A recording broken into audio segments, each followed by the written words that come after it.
తిరుమల తిరుపతి శ్రీ వెంకటేశ్వర స్వామి వారి ప్రసాదమైనటువంటి లడ్డూ తయారీలో ఉపయోగించేటువంటి ఆవు నెయ్యిలో జంతువుల యొక్క కొవ్వు కలిసిందని, అటువంటి జంతువుల యొక్క కొవ్వు అవశేషాలు ఉన్నటువంటి నేతితో తయారు చేసిన ప్రసాదాలను భక్తులకు పంచేశారని చెప్పని తప్పుడు ప్రచారం ద్వారా రాజకీయ లబ్ధి కోసం సాక్షాత్తు కలియుగ దైవమైనటువంటి శ్రీ వెంకటేశ్వర స్వామి వారి ఆలయ మహత్యాన్ని, తిరుమల తిరుపతి దేవస్థాన పవిత్రతను, తిరుమల తిరుపతి వెంకటేశ్వర స్వామి వారి నైవేద్యమైనటువంటి లడ్డూ ప్రసాదాన్ని కూడా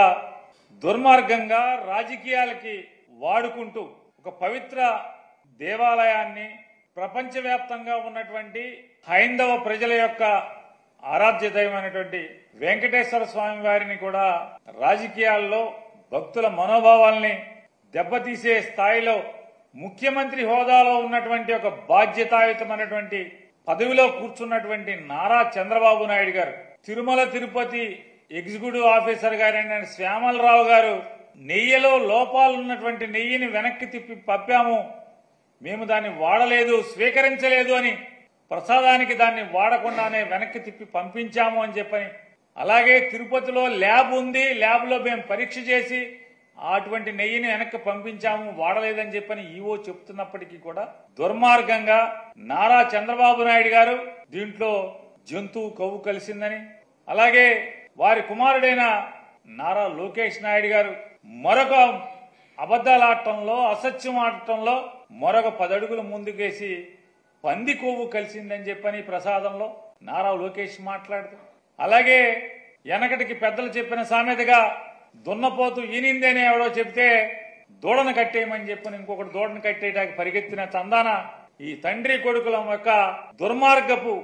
మాటలని, దున్నపోతు ఈంతే దూడ కట్టేయడానికి ఎవడో పరిగెత్తినట్టుగా పవన్ కళ్యాణ్ గారు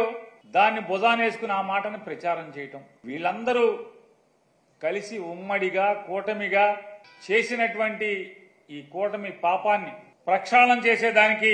సెప్టెంబర్ మాసం 28వ తారీఖున, అంటే ఈ నెల 28వ తారీఖున శనివారం తిరుమల వెంకటేశ్వర స్వామి వారి యొక్క పవిత్రతని వీళ్ళ ముగ్గురు కలిసి, కూటమంతా కలిసి అపవిత్రం చేసినటువంటి దౌర్భాగ్య పరిస్థితుల నుంచి వాళ్ళ పాపాలని క్షమించి వదిలేయమని, దానికి పరిహారం కోసం జగన్మోహన్ రెడ్డి గారి యొక్క పిలుపు మేరకు ఈ శనివారం 28వ తారీఖున ప్రతి నియోజకవర్గంలో కూడా వివిధ దేవాలయాల్లో భక్తులు గాని, ప్రజలు గాని, అలాగే వైఎస్ఆర్ కాంగ్రెస్ పార్టీ కార్యకర్తలు గాని ప్రతి ఒక్కరు కూడా ఆ రోజు ఈ కూటమిగా వీళ్ళు ఏర్పడి స్వామివారి పవిత్రతని ఈ రకంగా కిరాతకంగా పాపానికి ఒడిగట్టిన దాన్ని పరిహారం కోసం ప్రత్యేకమైన పూజలు నిర్వహించమని చెప్పని అందరినీ కూడా వైఎస్ఆర్ కాంగ్రెస్ పార్టీ తరఫున కోరుకుంటున్నాం.